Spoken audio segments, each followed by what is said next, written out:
शिक्षणात हिंदी भाषा अनिवार्य या केंद्र शासनाच्या आदेशाला राज ठाकरेंनी विरोध दर्शवला। त्याचे पडसाद सर्वात पहिले आज रत्नागिरीत उमटले। राज ठाकरेंच्या आदेशाचे तंतोतंत पालन करत जिल्हाध्यक्ष अविनाश सौंदळकर यांच्या नेतृत्वाखाली या आदेशाच्या प्रतीची होळी करून निषेध नोंदवण्यात आलाय।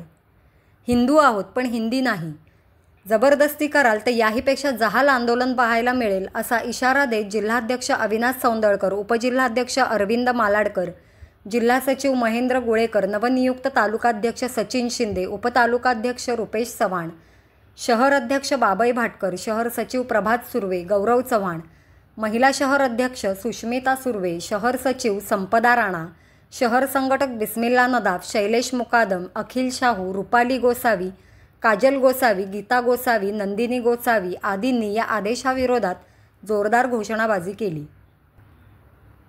हिंदी भाषा शिकवण्यासाठी सुमारे 1 लाख शिक्षकांची गरज लागेल।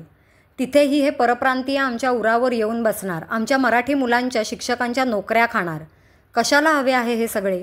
प्रादेशिक भाषा आणि प्रादेशिक अस्मिता यांचा मान सन्मान राखला गेलाच पाहिजे। मराठी भाषेला नुकताच अभिजात भाषेचा दर्जा प्राप्त झालेला असताना शालेय विद्यार्थ्यांना हिंदी भाषा शिकण्यासाठी सरकार जबरदस्ती का करतंय?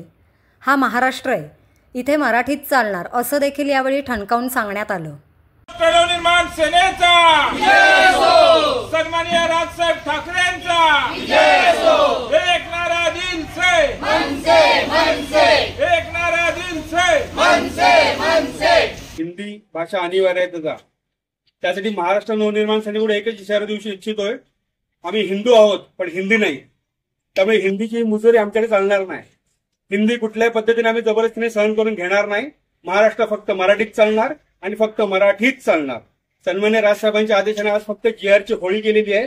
इथून पुढे जबरदस्ती झाली ह्याच्या पुढच्याही मनसेचं आंदोलन प्रशासनाला पाहायला मिळेल। जय हिंद, जय महाराष्ट्र।